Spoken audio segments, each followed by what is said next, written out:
And the winners were from New York. Their names were Howells and Hood, and they made it look like a French cathedral, 1925.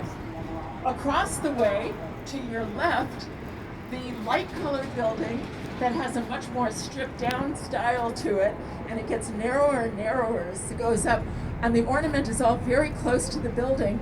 That style was called modern in the 1920s, 1928, 333 North Michigan, and later it became known as Art Deco. Art Deco was the modernism of the 1920s. After the bridge, I'll show you the fourth building that went up very quickly after the bridge was built. Look at the building that you see directly to your left behind the bridge house with the beautiful garlanded urn on top. This has Greek columns at the base, a Roman arched doorway, 2 lions on either side over the entrance, and at the top a beautiful domed kind of little temple, Tempietto. And this was the London Guarantee and Accident Building. This was a building for the company that insured boats along the river. The river was basically our highway back in the 1920s. Boats were so thick. We talk about some other styles of architecture, and I want you to note, I'm talking now about things on the left side of the river, because we're going to come back the same way, and I'll talk about things that will then be on the left when we're coming back. So don't worry that I'm missing all this great stuff on the other side. At street level, you see people walking under the bridges and enjoying themselves in this park-like atmosphere of our river walk. And our river walk was designed by another woman architect, Carol Ross Varney, working with Sasaki Associates, and it was finished in 2016 from the lake behind you, about 1.5 miles or about 2 kilometers, all the way to where the river branches go north and south and the main branch ends. So this river walk is a way of enjoying our river as much as we have always enjoyed the lake. Now, I grew up in Chicago, and the river was never a place that you wanted to spend much time at. It was something that a lot of people just sort of turned their backs on, and I will talk a lot more about that, but the river walk is a way of saying, yeah, we've got another beautiful feature, water feature in Chicago. I talked about mid-century modernism, which is also called the international style, because the buildings like that, very stripped down steel and glass, were all over the world.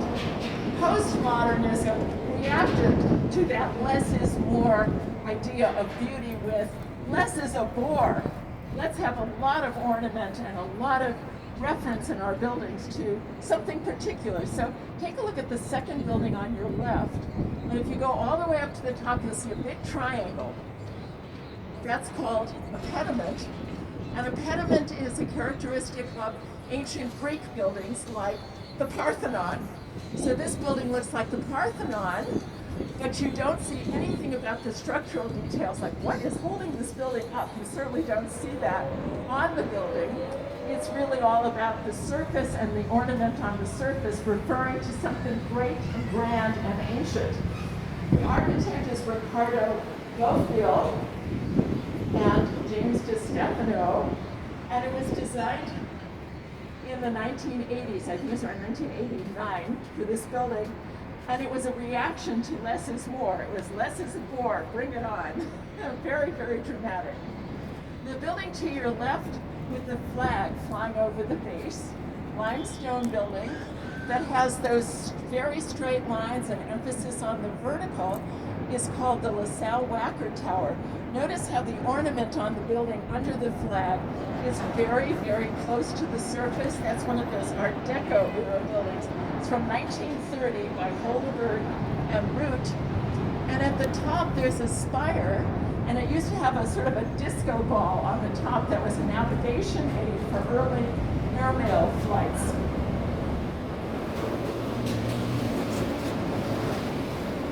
To your left is a building that has quite an interesting history. Notice the bridge house directly to your left with that straight roof called a mansard roof.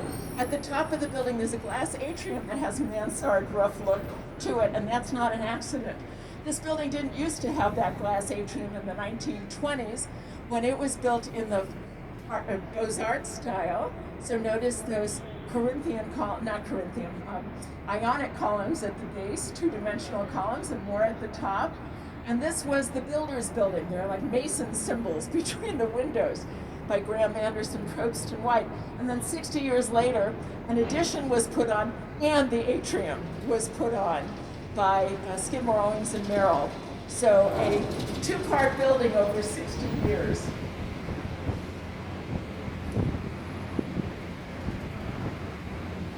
Now look at the second building on your left, and you'll see a flagpole with no flag coming out of what looks like a grill top, a round grill top.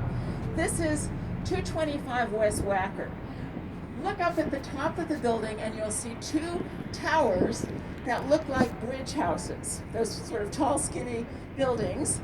And between them, I think that looks like a bridge. And I believe the architects meant that to refer to what's around you, bridges and bridge houses. Underneath the bridge, you'll see what looks like a flower pot sitting in a window seat. It's a Frank Lloyd Wright urn. Frank Lloyd Wright was a local architect who became internationally famous. This building is screaming Chicago, river, bridge houses, local architect. This is by Cone Pedersen Fox in 1989. It's definitely postmodern, but it's, instead of looking at ancient Greece, it's looking at what's exactly around the building. 6 years earlier, the same firm designed the green building on your left, which is called, it goes by its address, 333 West Wacker. And it was after maybe 20 or 30 years of mid-century modern buildings, it began to look very similar to each other and all over the world, and sort of anonymous. They could have been anywhere, and they were everywhere. This one is green on a green river. The river gets especially green on St. Patrick's Day because they dye it with natural vegetable dyes, but it actually is naturally green because of the algae in it. It's quite healthy. It's gotten healthier anyway. It reflects what's around it. It's curved on a curve of the river. So this is not a building that could be anywhere. This is a building that's meant to be right here, and Chicago loves it and has loved it since 1983. The same New York firm, KPF, also designed that blue building next door with a lantern on top. And we don't know what style to call that because it's quite contemporary. It's just a few years, it's probably about 10 or 15 years old by now. But it's on the site where Abraham Lincoln was nominated for president in 1860. He did not go to the convention, but it was held in a convention hall called the Wigwam Center. The Indians were gone by this time, but they like to make things that way. You get your first look sort of over your left shoulder at a building that appears to be standing on a skinny little foot. It is. And it goes all the way down to bedrock for grounding that building, and I will explain that when we come back, because we're going to go past it. But that building's as amazing as it looks. There's also a building with a big arch at the bottom and another one at the top, and I'll talk about that one too when we come back. But right now, we're going north on the north branch of the river, where I know at least one of you lives on the north branch of the river. This was a very disreputable neighborhood. I'm going to talk about a lot of disreputable neighborhoods that have gotten very fancy. This was a totally industrial neighborhood, very ugly. You'll notice the bridge houses aren't nearly as fancy as the ones on the main stem. And the very first building that went from an old warehouse to an apartment that people buy, well, it's a building that people buy apartments in called condos, is that pink building on your left. It's the oldest building on today's tour. Not the oldest building in Chicago, but the city pretty much burned down, the downtown, in 1871. So this 1898 building is it's old. In Chicago, that qualifies as old. And the building has walls that are 3 or 4 feet, over a meter thick. And it was the North American Cold Storage Warehouse by Frank Abbott. And it went up in 1898. In 1979, Harry Weiss started to defrost, the architect to have the building defrosted, and they had to put those star rods in to reinforce the bricks, which were crumbling, and it opened as Fulton House in 1981. The building with the sail-shaped side and lots of triangular sail-shaped windows is also a development by Harry Weiss, an architect who loved Chicago River because he was a sailor. So this is sort of a sail-oriented building with lots of triangles, porthole windows, and these are two pairs of identical townhomes. Now he was doing this in the early to late 1980s, 1988 for the river cottages. On the right side of the river, this athletic club, the East Bank Club, around 1980, was built with no windows on the river, with no boats, with no ivy on the wall, with no presence on the river at all. It turned its back on the river because that was more the prevailing idea back in the early 80s. It's since changed quite a bit, but I'll show you some of these contrasts. On your left, there's Kinsey Park, which is a gated community, so it's very fancy, very expensive, and yet the Riverwalk is open to the public because our Mayor Daley, #2, we had 2 mayors Daley, the son was the second one, and he went to San Antonio, Texas, in V's, not just to look pretty, but that is structural steel that would otherwise be in load-bearing walls or load-bearing columns. And he worked at Skidmore, Owings & Merrill when they were designing buildings with big X's on them, like the John Hancock 875 building on North Michigan Avenue that you get a tiny glimpse of off to the right if you're looking very carefully, but you might not be able to see. It's got 2 big white antennae on the top and X's on the side, which is structural steel moved from the inside to the outside of the building. So that's an idea that has a design implication, but also a structural implication. Now these River Place on the Park is, I think, from around 2002 or 2003 by an architecture firm whose main architect, Papa George, of Papa George Hames, had gone to Copenhagen, Denmark, and he saw brightly colored buildings, and he really liked that bright yellow. So he put that on these buildings, and notice the long, skinny windows that may remind you of an Art Deco era building with that vertical look, very sleek and elegant, smooth, vertical look.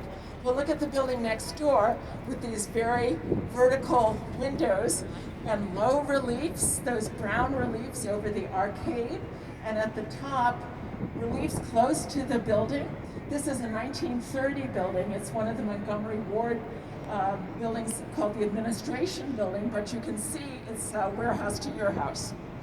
When this one went condo and hung the balconies, they didn't have room for a Riverwalk, so what did they do? They blasted out the first floor of the old Administration Building and they made an arcade. So it's a public walkway along the river to keep with the mandate.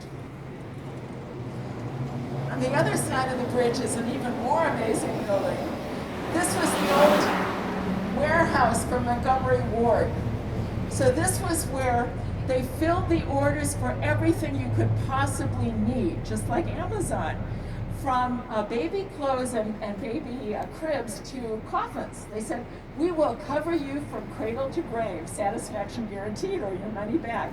So these young men would race up and down the halls of this building, which you can see is very long, like 2 football fields, filling those orders, and they wore roller skates so they could get to where they were going even faster. The architects were Schmidt, Garden, and Martin. It was finished in 1908, Chicago's first reinforced concrete building. And Schmidt, Garden, and Martin were contemporaries of Louis Sullivan, so you can see that influence over the second floor windows and those very ornate, flowery-looking brown reliefs. And Frank Lloyd Wright. So you see those long, skinny, geometric reliefs. And this building is kind of a prairie school on the horizontal, really emphasizing the prairie look of the film. So I'll show you another beautiful building on a pyramid roof a little bit later on another 1930 building.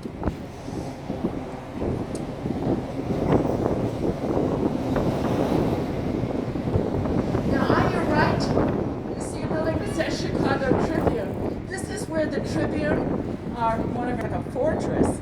These doors, in 83, there was an enormous storm that sent river water crashing beyond the clean water intake cribs. And Chicago citizens rose up and said, you have to do something. And oh boy, did they do something. An engineering feat that is still being marveled at.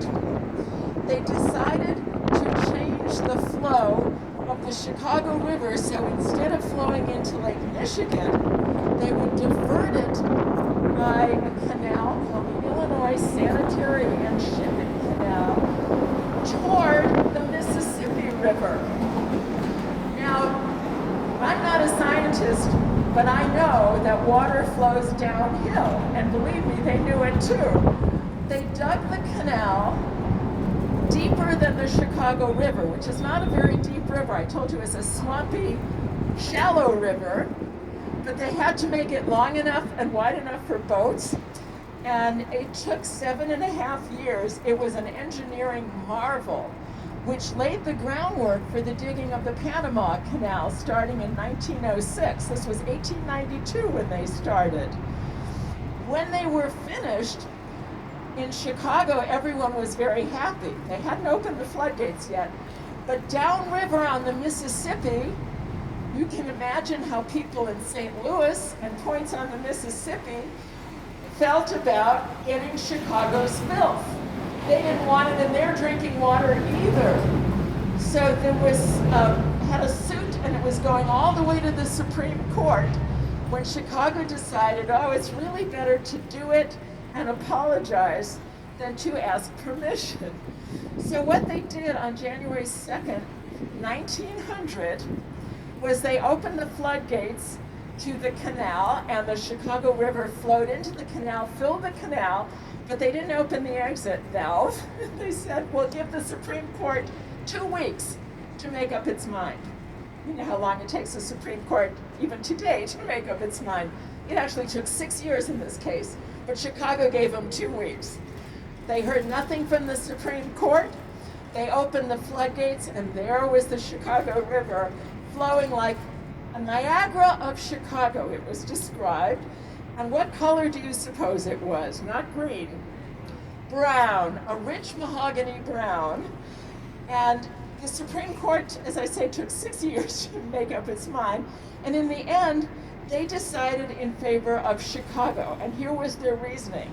They said, St. Louis, you're already making the river filthy. Chicago's garbage doesn't make any difference at all. Now, we all know that this is no longer the way we look at nature and throwing things into the river, but that was how they did back in the day. I'm going to see what's slowing us down. It could be a barge of gravel. Yes, they have the right of way, so we're just going to wait.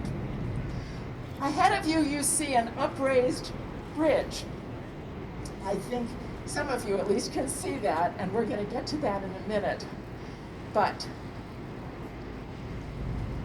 that is a bridge that stays pretty permanently in the upraised position, but it's a working bridge.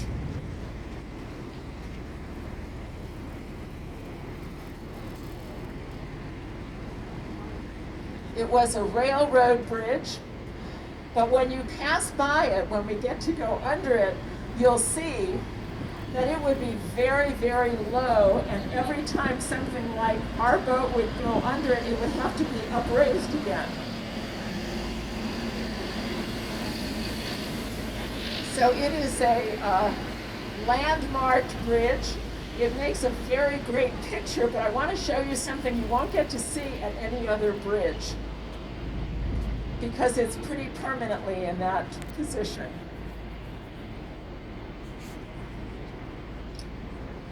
Am I smelling chocolate? Do you smell it too? It is chocolate. There was a candy industry on your right, and there is one major candy industry left. It's called Blommer's Chocolate. And I used to work downtown in the 1990s, and we'd always go to Blommer's because they had a little retail division. That is now closed. And they have been bought by a company that does something else, so I don't know how long that's going to last, but we often smell chocolate just when I'm talking about the Brown River. It's not always that great timing.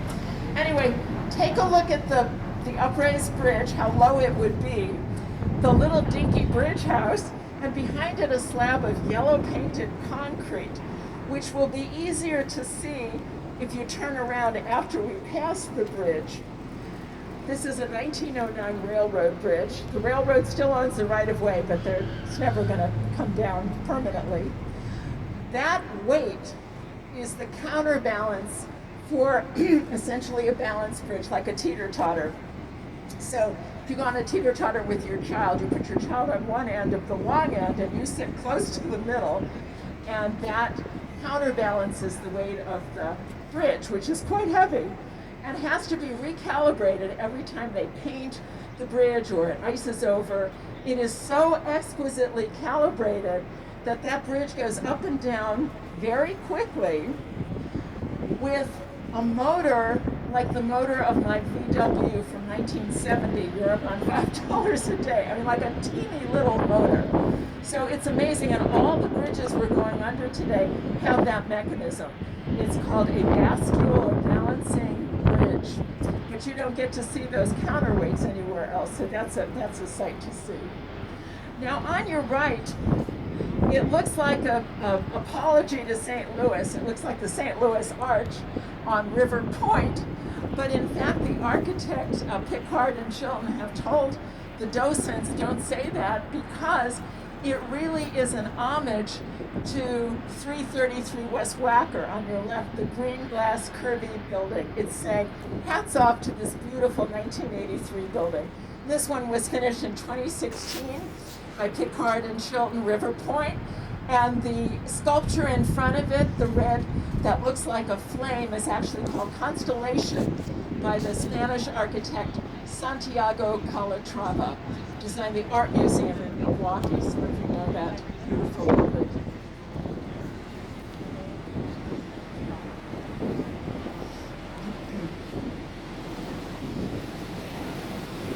On your right is 150 North Riverside, a building that's shaped sort of like that ballerina on one foot, standing on a point.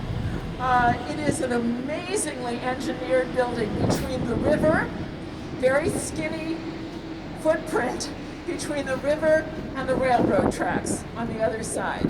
And the engineering to do this was only available a few years ago. And the architect is Getch, a local firm, and it goes all the way down to bedrock to be supported. It's about 70 feet down to be supported in bedrock, which is 20 meters, something like that. And you might wonder if that building sways in the wind. And the answer is yes, tall buildings do. And what they do is they put in huge bathtubs called tuned mass liquid dampers. So the water flow is very carefully calibrated so that the building doesn't begin to oscillate. So it's a very carefully calibrated. It's sometimes described as water sloshing back and forth, but it's actually very much more controlled than that. So people don't get seasick at the top of the building. Building to your left, notice the trident columns, which give a very airy look on the riverfront. This one is 110 North Wacker. It's going to be the DOA building, also by Getch. And it gives lots of corner offices, as you see, and it's got quite a bit of Riverwalk access for the public. And it's just being completed this year.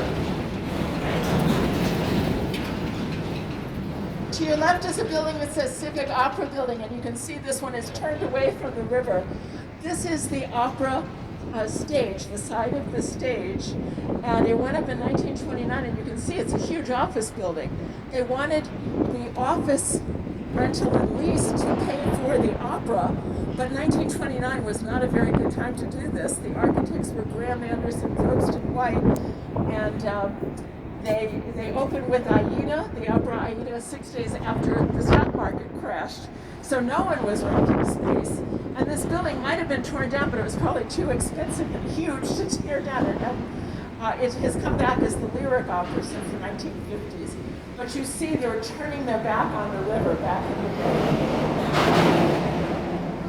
Now the building to your left is a postmodern building that is based on the Civic Opera building, because originally the Mercantile Exchange was here and there were no windows on the front of the building on this side that looked just like the Opera Theater with a wall, sort of a blank wall. When the Mercantile Exchange moved out, they had to put windows in, but this building is an homage to the building next door. It's saying hats off to the building next door. So postmodernism in context with the Opera building. It's from the late 1980s by Ralph Johnson. Now to your right, we're passing a mid-century modern building. I talked a bit about this style already. I don't mean to denigrate it. It's very beautiful, basic, and bare bones style. It was very inexpensive to build in this style, and some of the buildings are really quite lovely. The teacher for the architects who did this building was from Germany. His name was Mies van der Rohe, and he was a great modernist architect in Nazi Germany whose government did not appreciate modernism. So he was lured to Chicago to lead and design the School of Architecture, which became IIT, Illinois Institute of Technology. He taught a generation of architects like Skidmore, Owings, and Merrill, his students, to design mostly in steel and glass to show the structure of the building and not to overlay it with ornament that gave any information about where it was or when it was. So these are from the 1960s, these two buildings. Here's one from 1971, which has a slightly different look, but basically the same. It's very modular, and it doesn't give any indication of, this is a Chicago building. This one has a concrete exterior, probably for some wind bracing, because that's an enemy of a tall building. And it's got a little bustle or addition with X's on it. And the X's are to keep columns from the interior from being necessary. So this building was the original trading floor for the Mercantile Exchange, so they could see all their hand movements without any columns being in their way. Skidmore, Owings, and Merrill, 1971. Now I want you to see what they did to the fourth building here. In 1983, all of a sudden they're not doing that anymore. They're doing something very different. It's green, reflecting the green of the river. It is curved, reflecting the curve of the river. It's got a beveled lobby. It's very particular. And the panes of glass in the window, if you look at just one pane, you can see they're sort of pinched at the corners, giving you sort of a bubble wrap look. Very bizarre kind of reflection. So this is not a mid-century modern building. This is a building that's got a lot of personality. And Skidmore, Owings, and Merrill did this in 1983, same year that other curved green glass building was done, because there was something going on that people really had a different idea about style in 1983. Now the building to your right is not a skyscraper. It's been called a side scraper. It's a huge building, 1932. You might recognize it as an Art Deco era building because of those vertically oriented windows that darkened in between, so you get those lines going up. On the towers, you see columns that are striped, and at the top a little postage stamp to indicate this is the old post office. Graham Anderson, Probst and White, 1932.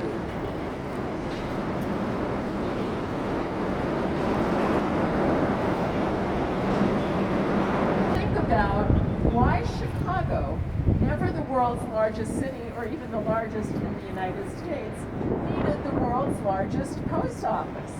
You already have the information you need to answer this question.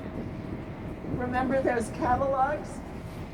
Montgomery Ward's, Sears Roebuck, both started about the same time, and there were other catalog companies as well. So all of that huge amount of mail, heavy, big mail, went out from this post office for quite a few years. And then in the 1990s, it was antiquated. So it was empty for a few years. It had a lot of water damage, but it was bought recently, and it's being being developed as an office site, sort of a side scraper office site, and I'm so glad it's still to be called the post office. I don't have to learn another name. So they had to build a new post office in the 1990s because that one was too old to be in use. So this newer post office from 1996 by Lester B. Knight and Associates is named for a famous Midwestern woman. Her name was Cardis Collins, and she was the first African American in the House of Representatives from the Midwest. So she was a congresswoman from the Midwest. Cardis Collins postal site on your right. On your left is an old kind of seedy neighborhood called Printers Row. And you see some old brick, some of the printing buildings, a lot of these have printing presses in them, and they got turned into lofts and restaurants and, you know, artist dwellings. But you see some high rises here. Well, there's going to be a great development called South Bank, just to your left, with lots of new residences and a river walk. And there's going to be something also on the other side of this snake-like building on your left that is made of concrete with eyebrow-shaped windows and this beautiful harbor. This is kept aerated all year, so they don't have to go into dry dock during the wintertime. This is called River City. This was meant to be a city within a city. And the architect's name was Bertrand Goldberg, and the year was 1986. And he wanted to design 11 huge circular towers. This was a guy that liked to design in the round, so concrete was his object, as opposed to steel, which was hard to do round buildings in steel. But he was a student of Mies van der Rohe, who was all about the steel and glass squared off or rectangular buildings. But Bertrand Goldberg said, there are no right angles in nature. I'm going to design in the round in concrete. Anyway, he wanted to do 11 huge towers for 11,000 residences in this Printers Row area. And the City Planning Council said, this gorgeous view that you get. And then I'll come back to the microphone in a minute.